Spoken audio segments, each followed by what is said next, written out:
నమో వెంకటేశాయ. సప్త ఋషుల కవితల్లో సప్తగిరీషుడు. సప్త ఋషులు 7. వాళ్ళే కశ్యపుడు, అత్రి మహర్షి, భరద్వాజుడు, విశ్వామిత్రుడు, గౌతముడు, జమదగ్ని, వశిష్ఠ మహర్షి.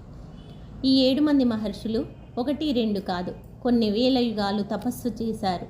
ఆ తపోబలంతో నక్షత్ర మండలంలో నక్షత్రాలుగా ఇప్పటికీ ప్రకాశిస్తూనే ఉన్నారు. ఆకాశంలో రాత్రిపూట ఉత్తర దిక్కున ఈ సప్తర్షి మండలాన్ని కన్నులారా దర్శించవచ్చు. ఈ 7 మహర్షులు ఒక జట్టు.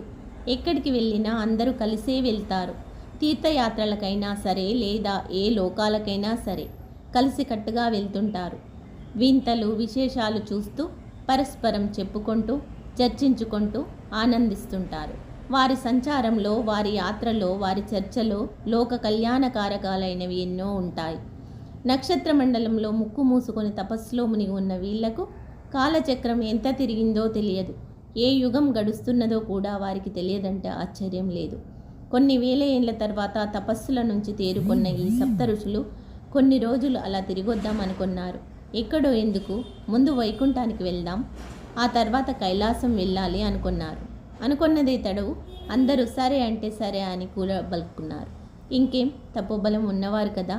ఋషులందరూ నక్షత్రలోకం నుండి నేరుగా శ్రీ వైకుంఠంలోని బంగారు వాకిళ్ల ముందట వాలారు. లోపలికి వెళ్దాం అనుకున్నంతలో వారికి ఒక దృశ్యం కనబడింది. అందరూ ఆశ్చర్యపడ్డారు. అదేమంటే, ద్వారపాలకులైన జయ విజయులు తమ గదల్ని వైకుంఠ ద్వారం వద్ద ఇరుపక్కల గడప కానించి వాకిలి ముందర కూర్చొని తీరిగ్గా గవ్వలాట ఆడుకుంటున్నారు. వాళ్ళు పరిసరాలనే మర్చిపోయి ఆటలో నిమగ్నమయ్యారు. అది ఆ ఋషుల ఆశ్చర్యానికి కారణం. ఏమైతే ఏం, ఆ ఋషుల్లో ఒకరు దగ్గారు, ఒకరు తుమ్మారు, ఒకరేమో గోవిందా అన్నారు, మరొకరు నారాయణ అన్నారు, ఇంకొకరు వైకుంఠవాస, లక్ష్మీపతి, ఇలా అందరూ ఎవరికిష్టమైన రీతిలో వారు గట్టిగానే అన్నారు. ఈ శబ్దాలన్నీ చెవుల్లో పడ్డ జయ విజయులు తిన్నగా తలలు పైకెత్తి ఋషులను చూశారు. మీరంతా ఎవరు స్వామి? కొన్ని వేల ఏండ్లుగా మిమ్మల్ని ఎప్పుడు చూడలేదే, చూచినట్లు కూడా గుర్తుకు రావడం లేదే. సరే, మీరు ఎవరైతే మాకేం కానీ, లోపల మా స్వామి లేడు. కొన్ని వేల ఏండ్లైంది ఈ లోకానికి వెళ్ళాడో మాకైతే తెలియదు. నిజమే చెప్తున్నాం, తొందరపడి శాపనార్థం పెట్టకండి. అయినా మీరు సర్వజ్ఞులు కదా, మీకు చెప్పేదేముంది అన్నారు. తెల్లబోయిన ఋషులందరూ అక్కడి నుండి కదిలి కైలాసం వెళ్ళారు. కైలాసంలో పరిస్థితి వైకుంఠం కంటే అయోమయంగా ఉంది. నిశ్శబ్దంగా ఉంది. చుట్టూరా పరికించి చూశారు. ఇంతలో 2 శివకింకర్లు పరిగెత్తుకుంటూ వచ్చారు. నల్లగానే కాక కొంచెం వింతగానే ఉన్నారు. వాళ్ళంతా బూడిద పూసుకున్నారు. ఇంచుమించు దిగంబరంగా ఉన్నారు. ఎవరు మీరు? ఋషుల్లాగే ఉన్నారే. మా సాంబశివయ్య వెళ్ళి కొన్ని యుగాలైంది. యాడికి పోయి ఉండారో మాకైతే తెలియదు.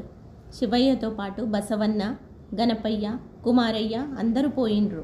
అన్నీ తెలిసినోళ్ళలాగే ఉన్నారే. మీ బుద్ధితో కనుక్కొని అక్కడికే వెళ్ళండి మరి అని అన్నారు. ముక్కున వేలేసుకున్న మునులందరూ ఇంతకు హరిహరులిద్దరూ ఎక్కడికి వెళ్ళినట్లు? ఆ బ్రహ్మకైనా తెలిసేమో చూద్దామనుకుంటూ అందరూ కట్టకట్టుకొని సత్యలోకంలో వాలారు. ఇక్కడ మరీ విచిత్రం, అటు వైకుంఠంలోనూ ఇటు కైలాసంలోనూ ఒక్కరిద్దరైనా కనపడ్డారు. మరి బ్రహ్మగారి సత్యలోకంలో ఒక్కరంటే ఒక్కరైనా కనపడితేగా మాట్లాడడానికి చుట్టూ పరికించి చూశారు. ఆ స్థలం ఆహ్లాదంగా ఉన్నా నిశ్శబ్ద గంభీరంగా ఉంది. ఆ వాతావరణాన్ని ఎంతమాత్రం భరించలేక ఉసూరుమంటూ బయటపడ్డారు సప్తఋషులు. ఇంతలో వారికి ఎదురుపడ్డాడు నారద మహర్షి. సప్తఋషులు, దేవర్షి, నారదుడు పరస్పరం అభివాదం చేసుకున్నారు. ఋషివరేణ్యులారా, వేల ఏండ్ల తర్వాత తమరి అందరి దర్శన భాగ్యం ఒకే చోట కలిగింది. అయినా మీరందరూ ఇక్కడ కనబడడంలో విశేషమేంటో అన్నట్లుగా ఆశ్చర్యాన్ని వ్యక్తం చేశాడు ఆత్రం పట్టలేక దేవర్షి. అయ్యా నారదముని, నిజమే, మా నక్షత్రలోకంలో మేం తపోనిమగ్నమై ఎన్నో వేల ఏండ్లు అయింది. త్రిమూర్తుల్ని దర్శిద్దామని 3 లోకాలకి వెళ్ళాం కానీ అని సప్తఋషులు అంటుండగానే నారదుడు బిగ్గరగా నవ్వాడు. మీకు త్రిమూర్తుల దర్శనం అయ్యుండదు, ఎలా అవుతుంది? వాళ్ళు అక్కడ ఉంటేగా. వాళ్ళే కాదు, మీరు ఏ లోకానికి వెళ్ళినా అన్ని లోకాల్లోనూ ఎవరూ ఉండరుగాక ఉండరు. ఎందుకని అంటారేమో, దానికి కారణం చెప్తాను, సావధానంగా వినండి. భూలోకంలో భరతఖండానికి దక్షిణ భాగంలో వెంకటాచలమనే పరమ అద్భుత పర్వతం ఉంది.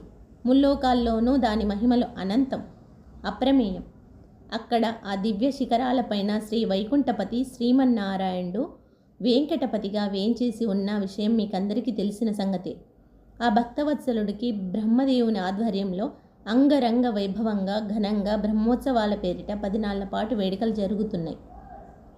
అఖిలాండ కోటి బ్రహ్మాండ నాయకుని బ్రహ్మోత్సవ సంబరాలను చూడడానికి, పాల్గొనడానికి సకల లోకాల వాళ్ళు భూలోక వైకుంఠానికి వెళ్ళారు. ఇంకా వెళ్తూనే ఉన్నారు. అందులోనూ సాంబశివుడేమో వెంకటాచల క్షేత్ర పాలకుడు, ఇక బ్రహ్మదేవుడేమో ఆ ఉత్సవాల నిర్వాహకుడు. అందువల్లే సమస్త లోకాలు ఖాళీగా ఉంటాయి కూడా.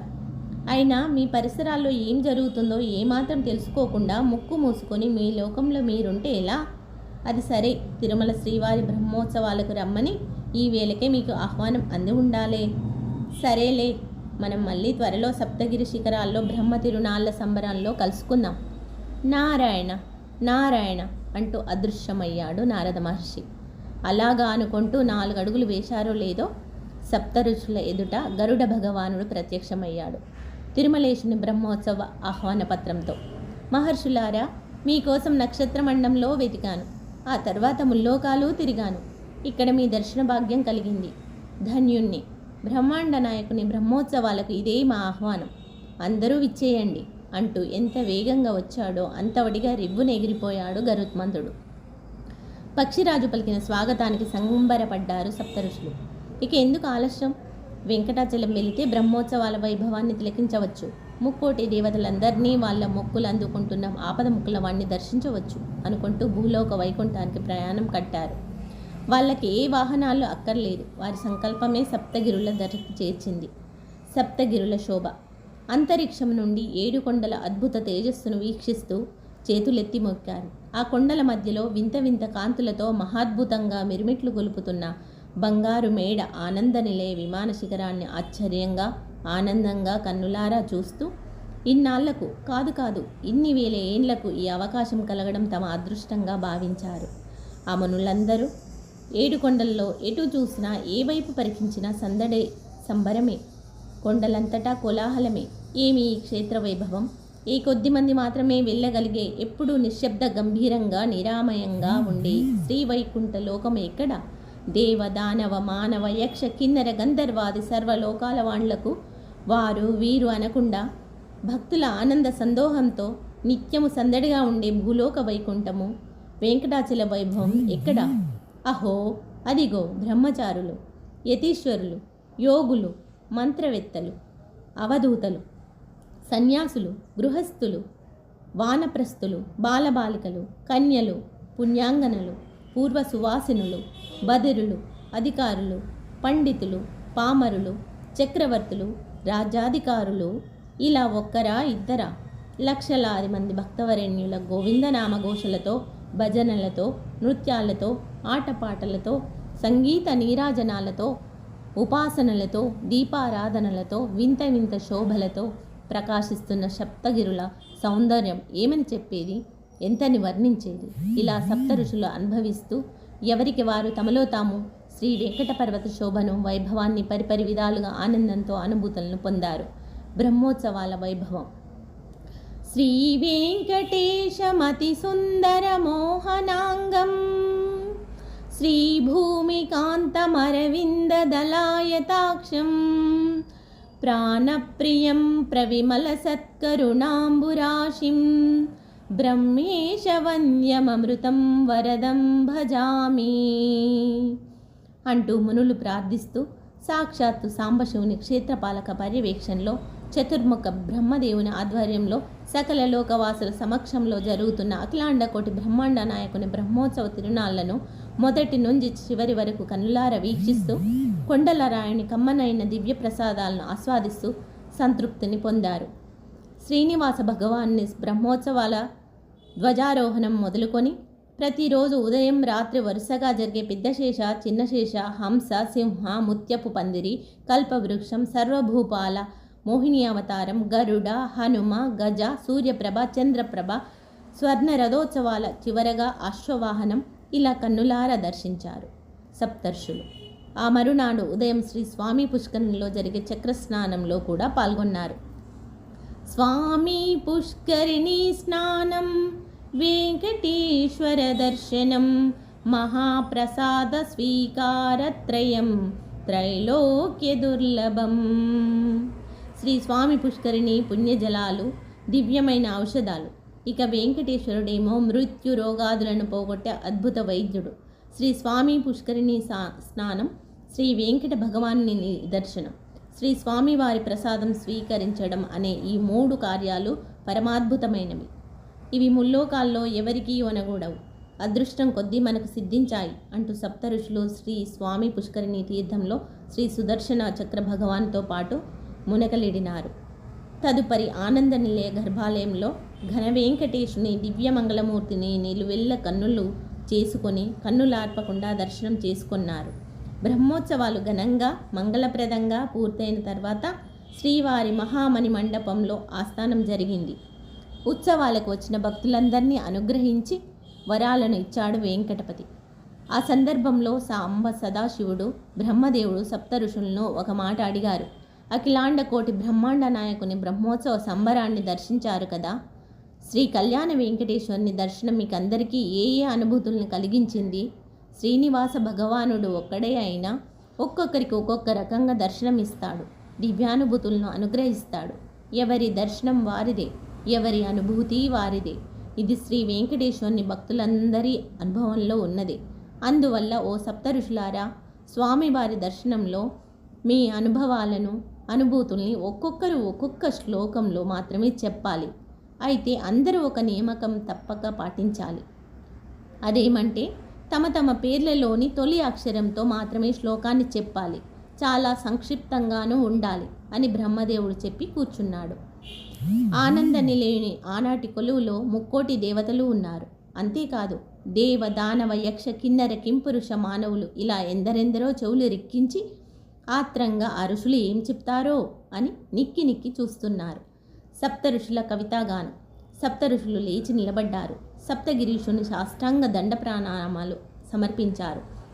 శ్రీనివాస భగవానుడు లక్ష్మీ సమేతంగా చిన్మయహాసం చేస్తూ ప్రారంభించుమని తల పంకించాడు. తొలిగా కశ్యప మహర్షి ఇలా పలికారు.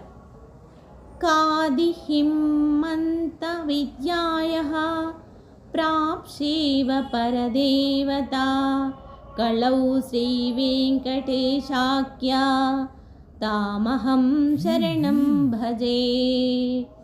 కాతో మొదలైన హ్రీంతో ముగిసే 16 అక్షరాల రహస్యమైన మంత్రానికి ప్రధాన పరదేవత ప్రస్తుతం ఈ కలియుగంలో శ్రీ వెంకటేశ్వరునిగా దర్శనమిస్తున్నది. ఆ పరదేవతను ఇప్పటి శ్రీ వెంకటేశ్వరుడిగా దర్శన భాగ్యం పొందిన కశ్యపుడను నేను శరణం పొందుతున్నాను. పిదప అత్రి మహర్షి చేతులెత్తి నమస్కరిస్తూ ఇలా చెప్పారు. ఆకారాదిక్షకారాంత వర్తేయ ప్రతిపాద్యతే కలౌ స వెంకటేశాఖ్యః శరణం మే రమాపతి. ఆకారం మొదలగా క్షాకారాంతం వరకు ఉన్న అన్ని అక్షరాల్లో ప్రతిపాదింపబడిన రమాపతి ఈ కలియుగంలో శ్రీ వెంకటేశ్వరునిగా దర్శనమిస్తున్నాడు. నేను అత్రి మహర్షిని, ఆ స్వామివారిని శరణం అంటున్నాను. ఇంతలో భరద్వాజుని వంతులు వచ్చింది. లేచి నిలబడి ఇలా కీర్తించారు. భగవాన్ భార్గవీకాంతో భక్తాభిప్సితదాయకః భక్తస్య వెంకటేశాఖ్యో భరద్వాజస్య మే గతిః. భార్గవి అనగా లక్ష్మి, సాక్షాత్తు భార్గవీకాంతుడు శ్రీనివాసుడు. భక్తుల కోరికలన్నిటినీ తీరుస్తాడు. అలాంటి వెంకటేశ్వరుని భరద్వాజుడను నేను శరణాగతి వేడుతున్నాను. నాకు ఆయన తప్ప వేరే గతి లేదు. తదుపరి విశ్వామిత్రుడు వెంకటేశ్వరుని కన్నులారా దర్శిస్తూ ఇలా అన్నాడు. విరాట్ విష్ణుం విధాతా చ విశ్వం విజ్ఞాన విగ్రహ విశ్వామిత్రస్య శరణం వెంకటేశ విభుస్సదా. విరాట్ పురుషుడైన శ్రీ మహావిష్ణువే ఇప్పటి శ్రీ వెంకటేశ్వరుడు. ఆయనే విధాత, విజ్ఞాన విగ్రహుడైన ఆ శ్రీనివాసుని స్వరూపమే విశ్వమంతా కూడా. అలాంటి జగత్ప్రభువునకు శ్రీ వెంకటేశ్వరుని ఈ విశ్వామిత్ర మహర్షి శరణం అంటున్నాడు. ఆ తర్వాత గౌతమ మహర్షి వంతు వచ్చింది. ఘౌం గౌరీశ ప్రియో నిత్యం గోవిందో గోపతిర్భుభు శరణం గౌతమస్యాస్తు వెంకటాద్రిశిరోమణి. గౌరీ ప్రియుడు పరమేశ్వరుడు. ఆయనకు అత్యంత ప్రియుడు ఈ గోవిందుడు. గోవులకు పాలకుడు, గోపికలకు పతి, సమస్త జీవులకు విభుడు.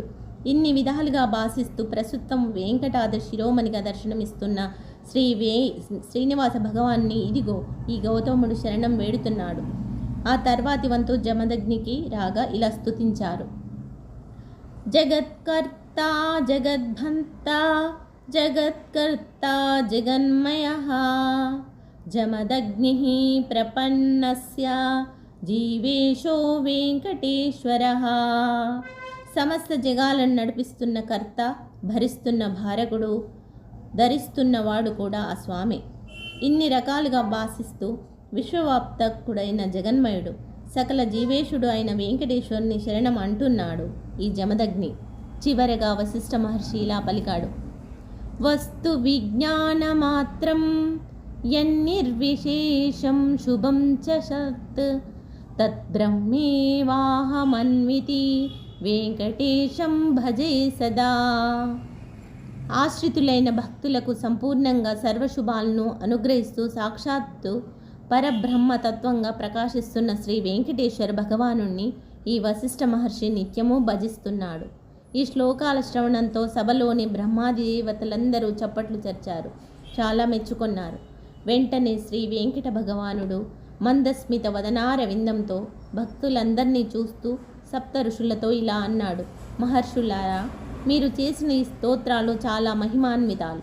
వీటిని ఎవరు పఠించినా, పారాయణం చేసినా సకల భయాలు పోతాయి, దోషాలు నశిస్తాయి. అంత మాత్రమే కాదు, సర్వశ్రేయస్సులు, సర్వశుభాలు కలుగుతాయి, సర్వ సంపదలతో వర్ధిల్లుతారు అంటూ రత్నశాలువలతో సప్త ఋషులను సత్కరిస్తూ దివ్యాశిస్సులతో అనుగ్రహించారు. ఇలా సప్త ఋషులు సప్తగిరీషుని మీద చెప్పిన స్తోత్రాలు శ్రీ వెంకటేశ్వరునికి ప్రీతికారకాలయ్యాయి. అంతేకాదు, భక్తులకు కలిసంతారకములై వరాలినాయి. ఈ సప్త ఋషులు ఆశువులుగా చెప్పిన స్తోత్రాలను విన్నా, పఠించినా భయం పోతుంది, సర్వదా విజయం సిద్ధిస్తుంది అని బ్రహ్మాది దేవతలు ఇలా అన్నారు. సప్తర్షి రచితం స్తోత్రం సర్వదాయ పఠేన్నరః సోంభయం ప్రాప్నుయాత్ సత్యం సర్వత్ర విజయీ భవేత్. ఇలాగ సప్త ఋషులు తమ యాత్రను భూలోక వైకుంఠంలో సిద్ధిప్రదం చేసుకొని ఆ వైకుంఠ దివ్యధామంలో తాము అనుభవించిన అనుభూతి చెందిన ఆధ్యాత్మిక రసానందాన్ని నెమరేసుకుంటూ నక్షత్ర మండలం చేరుకున్నారు. ఇలా సప్త ఋషులు చేసిన సప్తగిరీషుని స్తోత్రాలు నాటి నుంచి నేటికి అంటూ వెంకట భగవానికి ఇటు వెంకటేశుని భక్తులకు ప్రీతికారకములై వరలుతున్నాయి. నమో శ్రీ వెంకటేశాయ శుద్ధ జ్ఞాన స్వరూపిణే వాసుదేవాయ శాంతాయ శ్రీనివాసాయ మంగళం.